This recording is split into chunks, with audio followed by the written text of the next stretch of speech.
عملنا شيء محافظ بالاسكندريه فتح معرض اهلا برمضان بمنطقه برج العرب. يلي انت كنت شايلها دايما جوا عينك تسلم ايديك يلي انت شايلها.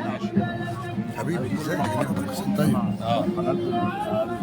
يعني لا مش عمليه حرب، عمليه ان هو السعر اللي احنا ملتزمين بيه. انا عارف سعر الخضار بيتغير. لا هو بتثبت السعر الاسبوع هو بينزل السعر كل اسبوع.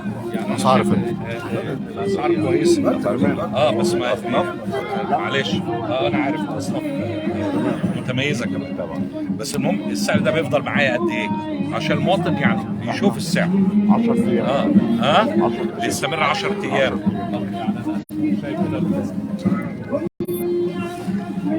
يعني خلينا بس نوري الناس الاسعار.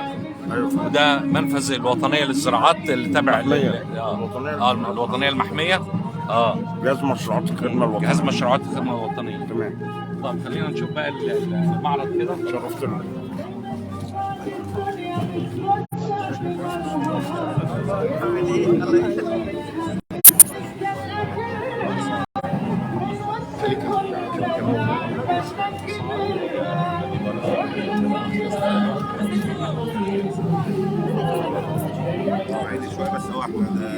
الفراخ ده سعر الكيلو. ده الكيلو صافي. صافي بعد التنظيف. الورق ب8. طب انا شايف اسعار كويسه جدا برضه. كويسه واحنا طيب ده تبع ايه ده؟ تبع آلة حكيم. آلة حكيم. طيب ده هنا في برج العرب. طيب مستمرين على السعر ده لغايه امتى؟ لا العرض مفتوح يا فندم ان شاء الله. العرض مستمر. احنا الناس شايفاك مش هيمشي المحافظ وممكن الاسعار تعلى. لا هنا في هيبقى متابعه من التموين ومتابعه من الحي طبعا. لو هتعلي يبقى بمعرفتنا احنا واحنا نعرف الظروف اللي عندك ايه. لكن انا بوري المواطن في غرب اسكندريه وبرج العرب بقول له اهو السعر قدامه تمام عشان لو جاء علي بيبقى بنحاسبك انت. اكيد طبعا يا فندم. خلاص متفقين؟ ماشي. لو الاسعار دي هيبقى اسعار ممتازه لو استمرينا عليها لغايه نهايه رمضان ان شاء الله. اتفضل. عاوزين نشوف حاجات ثانيه برضه. برضه عندنا ازيك يا حاج؟ عامل ايه؟ اخبارك ايه؟ الله يبارك فيك. الحمد لله. بارك عامل معرض. والله الحمد لله حاطين كل طبعا اليميش وحاطين السكر والرز وحاطين المكرونات طبعا. الرز ب 19 ده بس مع الوزير. هات الرز كيسه كده. ده سيادتك رز مستلمينه بقى طبعا من الجيش. كاسه 5% ب 19 جنيه. طب كويس جدا. هنا ب 19 جنيه؟ ب 19 جنيه. والسكر؟ السكر ب 19 19 برضه؟ والمكرونه ب 17. طيب برضه زي ما مرينا على باقي المعارض محتفظين بالاسعار دي؟ تمام. هتغير محتاج تغير كل قد ايه؟ لا انا بستلم الرز منهم كل مثلا يومين صيد. طيب انا يبقى كويس أوي. طب اشوف المكرونه برضو. المكرونه ايه؟ دي ب 17 كيلو. 17 ده كيلو 17 والرز كيلو ب 19 والسكر كيلو ب 19. والسكر كيلو 19. عاوز اشوف ازاز الزيت بقى. ادينا ازاز الزيت. يعني كده ايه عشان دول اهم سلع استراتيجيه بتهم المواطن. مكملين معانا ان شاء الله. ان شاء الله فتره المعرض. يعني وعاملين كمان البان جوينا ب 24 جنيه وعاملين بيض ب 95 جنيه. يعني احنا الحمد لله جوه عاملين اجزاء برضو. دي اللي هي كمل لي 700 السعر من اول 38 وفي انواع ب 39 على حسب. يعني بنبدا من 38 39. طب وكرتونه البيض دي ب 95 جنيه. ايه 95 عاملين عليها برضه خصم عشان المعرض. وعاملين الالباب برضه جوين ب 24 جنيه برضه عاملينه بدل 30 جنيه. ده برضه مستمر معانا. دي 24. لا دي 95 دي 24. هات جوينه. هات الجبن الفيتا وهات الجبنه النص. اللبن ده جوينه برضه بره هتلاقيه سيادتك ب 30. هو اللبن السايب النهارده ب 25 جنيه. دي 24. دي ب 24 جنيه جوينه. عاملين برضو عليه خصومات عشان خاطر المعروض، والشايات برضو عاملين عليها خصومات. وفي الجبنه دي برضو احنا برضو منزلينها ب 24 جنيه، دي نص كيلو. دي نص كيلو بكام؟ ب 24 جنيه. ب 24 جنيه. برضو عاملينها بدل 30. دي يعني ب 24 نوع. مستمرين على اسعارنا لغايه نهايه رمضان ان شاء الله بعون الله. يوفقنا ربنا يعني ان شاء الله. يعني احنا برضو عاوزين احنا بنصور ايوه طبعا، ونوضح الاسعار للمواطنين في غرب اسكندريه.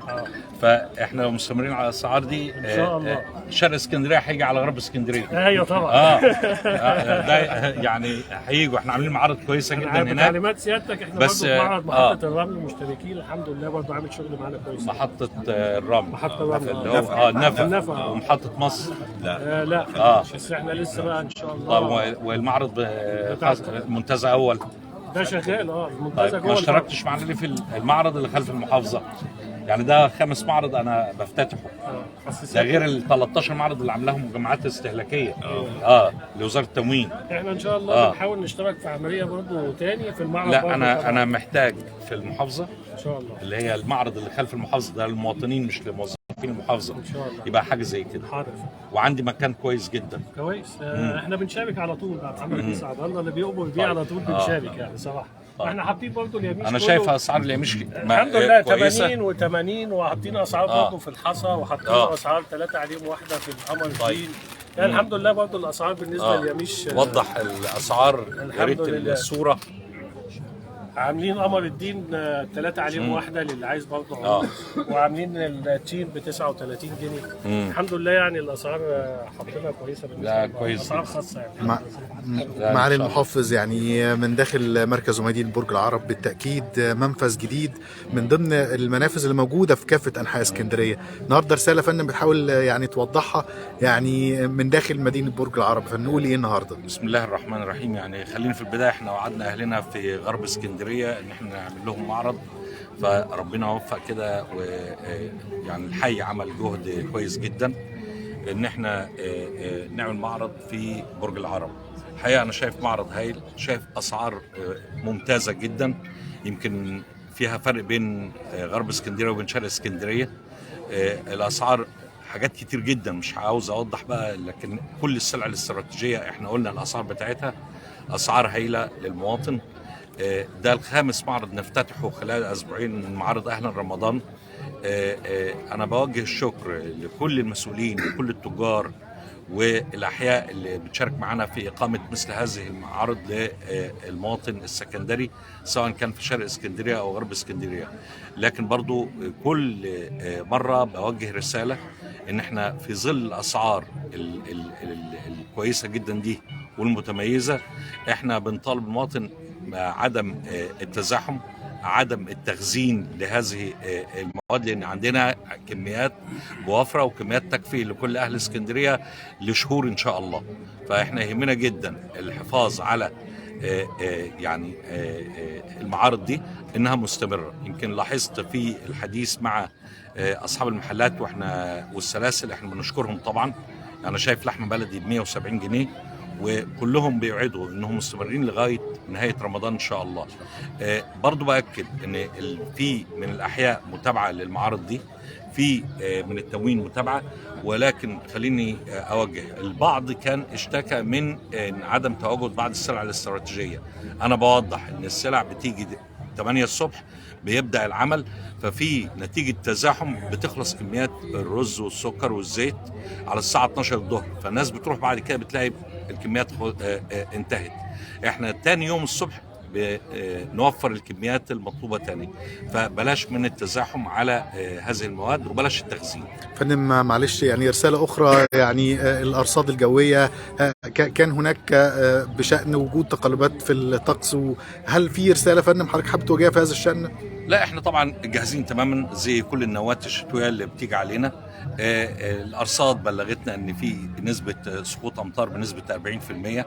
عربيات الصرف الصحي وشركات الميه والاحياء كلها جاهزه موجوده في الشوارع، فاحنا متابعين مع المواطنين وان شاء الله خير باذن الله. اخيرا يا فندم، يعني المجتمع المدني دايما في التنسيق ما بين منظومه كبيره في محافظه الاسكندريه، المجتمع المدني بالشراكه مع كل الهيئات والجهات التنفيذيه، يعني اكيد احنا بنقدم نموذج في محافظه اسكندريه يا فندم في هذا الشيء. اكيد طبعا احنا منظمات المجتمع المدني بالتنسيق مع الجهات التنفيذيه كلها، سواء تموين، سواء احياء، سواء سلاسل محلات.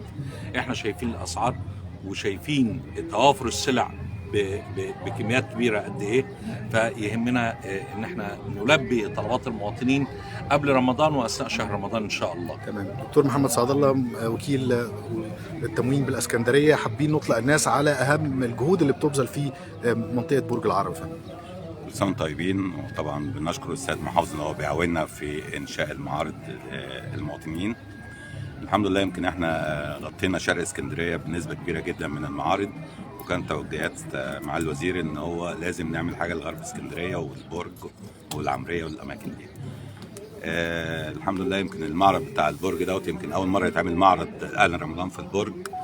طبعا سياده اللواء طه كان ليه دور كبير ان هو يخصص لنا المكان، والعارضين بصراحه احنا مجرد ما بندعي العارضين بيشرفونا وبيحطوا لنا الاسعار اللي هي فعلا بترضي المواطن وبتحقق رغباته. النهارده المعرض فيه يمكن يبدو ان احنا عندنا حوالي 14 عارض في المعرض هنا، مشكلين للمواطنين من اول الخضار، الفاكهه، اللحوم، منتجات الالبان، السلع الغذائيه اذا كان معلبات او مكرونه او سلع اساسيه. عندنا شركه اسكندريه للمطاعم، شركه المجمعات، كل الشركات دي دعوناها علشان تبقى موجوده عند المواطن. عايزين بس نقول للمواطن ان السلع متوفره بكميات كبيره جدا، بس يا ريت كل واحد فعلا ياخد احتياجاته، واحنا مكملين معاكم من قبل رمضان لغايه اخر رمضان باذن الله.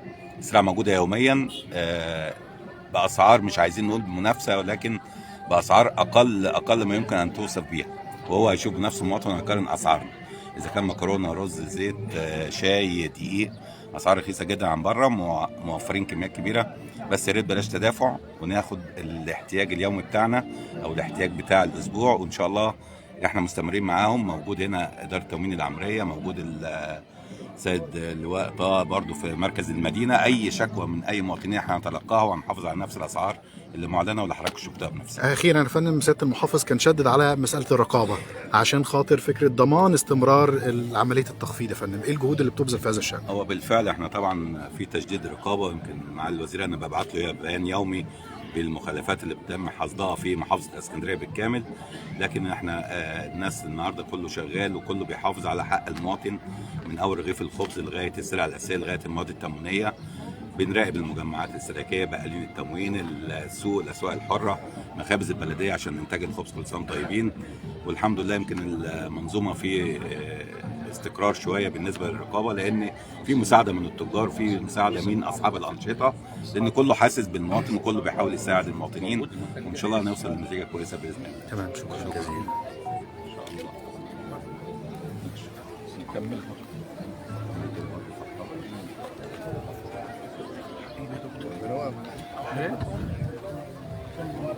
إذا محافظ الإسكندرية يتفقد منفذ ومعرض أهلا رمضان بمركز ومدينة برج العرب.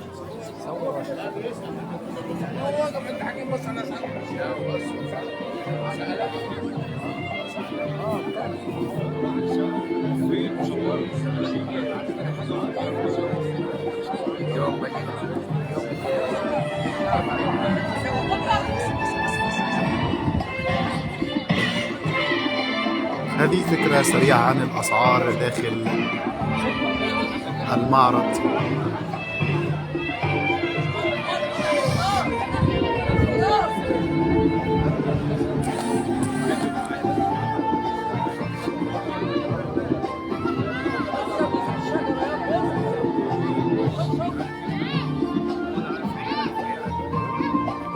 مش عارف الغطس ده.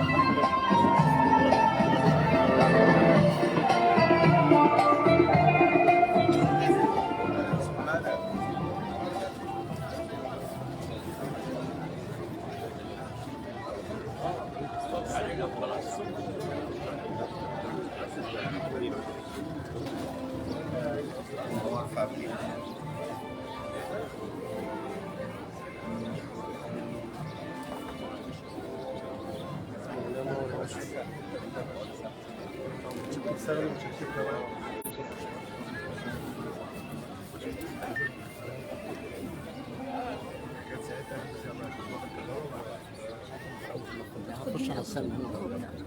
لا بدرب نشئ. طب بتدرب البنت زميلتي بتدرب كمان بتدرب الطلاب. السلام عليكم. على اساس برضه باسعار مدعمه جدا، 70 جنيه الكيلو، النص ب 35، يعني برضه حاجه في التناول.